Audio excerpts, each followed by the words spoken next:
কখনো কি ভেবে দেখেছেন আমরা যেভাবে মহাকাশকে দেখি ঠিক সেইভাবেই কি সমস্ত প্রাণীরা মহাকাশকে দেখে? উত্তরটা হলো না।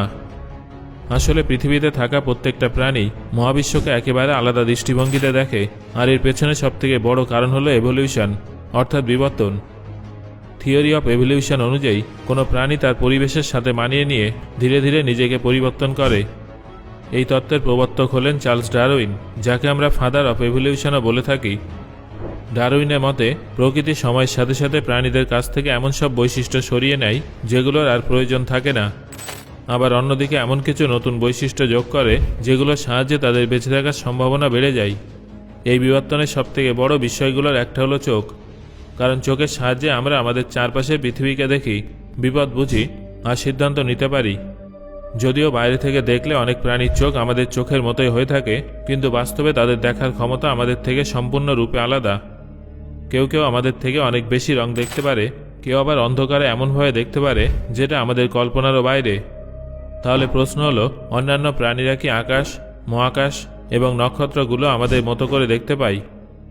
বন্ধুরা, বিভিন্ন প্রাণীর চোখে পৃথিবী আর মহাকাশ আসলে কেমন সেটা আমরা আজকের এই ভিডিওতে দেখে নেব, তাই ভিডিওটা শেষ পর্যন্ত অবশ্যই দেখুন।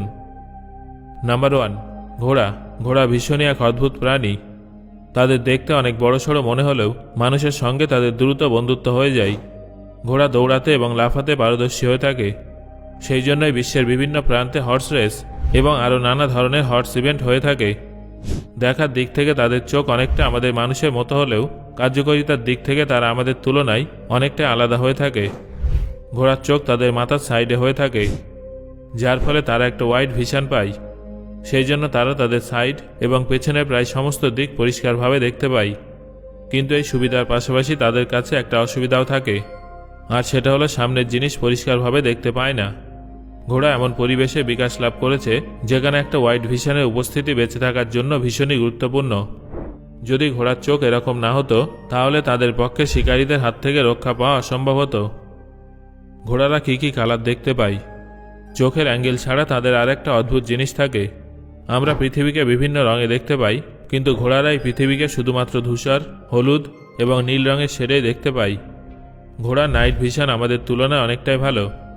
তাদের চোখে উপস্থিত পিউপিল অনেকটাই বড় হয়ে থাকে, যেটা লাইটকে অনেক বেশি মাত্রায় ক্যাচ করতে পারে। ঘোড়ার জন্য নাইট স্কাই দেখাটাও অনেকটাই সহজ, যার ফলে তারা আমাদের থেকে অনেক বেশি নক্ষত্র দেখতে পায়। নাম্বার 2, সাপ। কোনো কিছু দেখার ব্যাপারে সাপ অত্যন্ত ইন্টারেস্টিং একটা প্রাণী। আমাদের বিশ্ব ব্রহ্মাণ্ডে বিভিন্ন ধরনের ওয়েভস আছে, যেগুলোকে তাদের ওয়েভলেন্থ এবং ফ্রিকোয়েন্সি অনুযায়ী বিভিন্ন ভাগে বিভক্ত করা হয়। যেখানে রেডিও ওয়েভসের ওয়েভলেন্থ সবথেকে বেশি, সেখানে গামা রেজের ওয়েভলেন্থ সবথেকে কম হয়ে থাকে। এখানে মনে রাখতে হবে যে কম ওয়েভলেন্থ বেশি এনার্জিকে প্রকাশ করে। আমরা এই বিশ্বকে ভিজুয়াল স্পেকট্রামের নিরিখে দেখি। যখন সূর্য থেকে আগত ভিজুয়াল লাইট অন্য কোনো অবজেক্ট দ্বারা রিফ্লেক্ট হয়, তখনই আমরা সেই অবজেক্টটাকে দেখতে পাই। সাপ এই মহাবিশ্বকে একটা অদ্ভুত দৃষ্টিভঙ্গিতে দেখে। সাধারণত তারা সবকিছু ধূসর রঙে দেখে। আমাদের চোখে লাইটকে ডিটেক্ট করার জন্য মূলত 2 ধরনের সেল থাকে, কোন এবং রড। কোন সেল সবকিছু সঠিকভাবে দেখতে এবং কালার ডিটেক্ট করতে সাহায্য করে। অন্যদিকে রড সেল রাতের অন্ধকারে দেখার জন্য কাজে আসে। সাপের চোখে কোন সেলের সংখ্যা অনেক কম হয়, যার জন্য উজ্জ্বল জিনিস দেখতে তাদের পক্ষে অনেক কষ্টকর হয়ে থাকে। এছাড়াও কিছু সাপ ইনফ্রারেড লাইটেও দেখতে পারে, যেটা অত্যন্ত রোমাঞ্চকর ব্যাপার। বোয়া এবং পাইথনের মতো সাপের কাছে হিট ডিটেক্ট করার রিসেপ্টর থাকে, যার সাহায্যে তারা আশেপাশে উপস্থিত বিভিন্ন জিনিসের তাপমাত্রা অনুভব করতে পারে। যে জিনিসের তাপমাত্রা বেশি হয় সেগুলো তারা কমলা, লাল এবং হলুদ রঙে দেখতে পায়। অন্যদিকে গোলাপি, নীল এবং বেগুনি রং দেখে তারা ঠান্ডা জিনিস শনাক্ত করতে পারে। Night vision of snake's. সাপের নাইট ভিশন অত্যন্ত ভালো হয়, কিন্তু তারা দূরের জিনিসের উপরে ভালোভাবে ফোকাস করতে পারে না। সেই জন্যই তারা রাতের আকাশে কোনো নক্ষত্র দেখতে পায় না। সাপ হলো সরীসৃপ প্রাণী, যারা আমাদের থেকে অনেকটা আলাদা হয়ে থাকে। নাম্বার 3, পাখি। আমাদের পৃথিবীতে বিভিন্ন ধরনের পাখি আছে, তবে এই সমস্ত পাখির ভিশন আমাদের তুলনায় অনেক ভালো হয়ে থাকে। যেখানে আমরা শুধুমাত্র ভিজিবল স্পেকট্রামের আলোয় দেখতে পাই, সেখানে বেশিরভাগ পাখি আল্ট্রাভায়োলেট লাইটও দেখতে পায়, যার ফলে তারা মহাবিশ্বের একটা অন্য রূপ দেখে, যেটা তাদের শিকারীদের হাত থেকে রক্ষা করে এবং শিকার খুঁজতে সাহায্য করে। কিছু কিছু পাখির চোখে আমাদের তুলনায় অনেক বেশি কোন সেল থাকে, যার ফলে তারা প্রকৃতিতে আমাদের থেকেও অনেক বেশি রং দেখতে পায়। Binocular vision. কিছু কিছু পাখির কাছে বাইনোকুলার ভিশন থাকে। ঈগল এবং বাজ পাখির কাছেও এই ধরনের বাইনোকুলার যুক্ত চোখ আছে, যেটা তাদের 1 মাইল দূর থেকেও ছোট ছোট প্রাণীদের দেখতে সাহায্য করে। সেই জন্য চিল এবং বাজ আকাশে ওড়ার সময় ইঁদুরের মতো ছোট প্রাণীদেরকেও শনাক্ত করে ফেলে। পাখিদের সহজে ধরা যায় না কেন?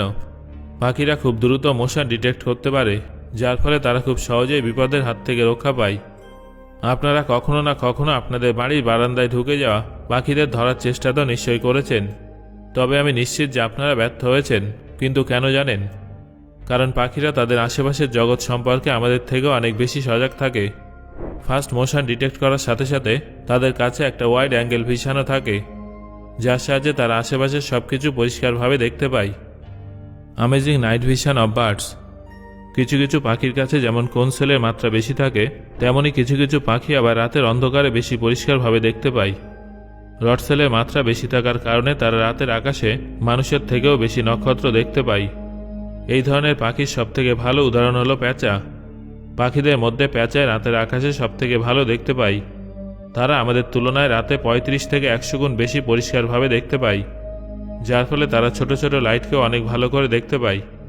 আমাদের পৃথিবীর আকাশে কয়েক বিলিয়ন নক্ষত্র আছে, কিন্তু কোনো প্রাণী কতগুলো নক্ষত্র দেখতে পাবে সেটা তাদের চোখের উপরে নির্ভর করে।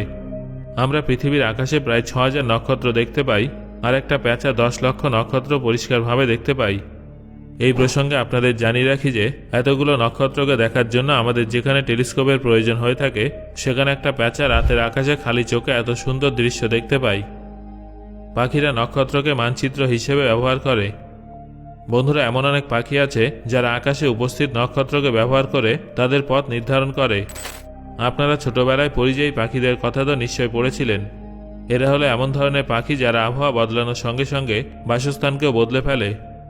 যখন এই পাখিরা দূরে ট্রাভেল করে, তখন তারা নক্ষত্রের সাহায্য নিয়েই সামনের দিকে এগিয়ে যায়। সহজভাবে বললে আকাশে উপস্থিত নক্ষত্র তাদের জন্য একদম গুগল ম্যাপের মতো কাজ করে।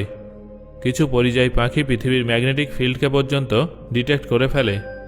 তারা এই ম্যাগনেটিক ফিল্ড অনুযায়ী নিজেদের পথ পরিবর্তন করে আর প্রত্যেক বছর নিজেদের জায়গা পাল্টাতে থাকে। কিছু কিছু পাখি গোটা বিশ্বকে মাত্র একটা রঙেই দেখতে পায়, যার সবথেকে ভালো উদাহরণ হলো শালিক পাখি। এরা সবকিছুই গোলাপি রঙের ব্রাইট এবং ডার্ক শেডে দেখতে পায়।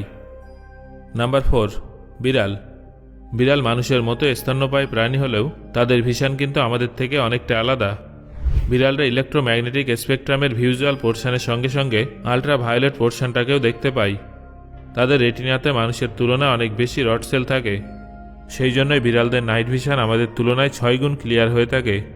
বিড়ালরা যে কোনো জিনিস খয়েরি, নীল এবং হলুদ রঙের শেডে দেখতে পায়, যার ফলে তাদের শিকার করতে অনেক সুবিধা হয়ে থাকে। আপনারা জানলে অবাক হয়ে যাবেন যে বিড়ালরা লাল রং দেখতে পায় না। এখন আপনারা স্ক্রিনে যে ছবিটা দেখতে পাচ্ছেন, সেখানে আপনারা মানুষ এবং বিড়ালের কালার ভিশনের পার্থক্য দেখতে পাবেন।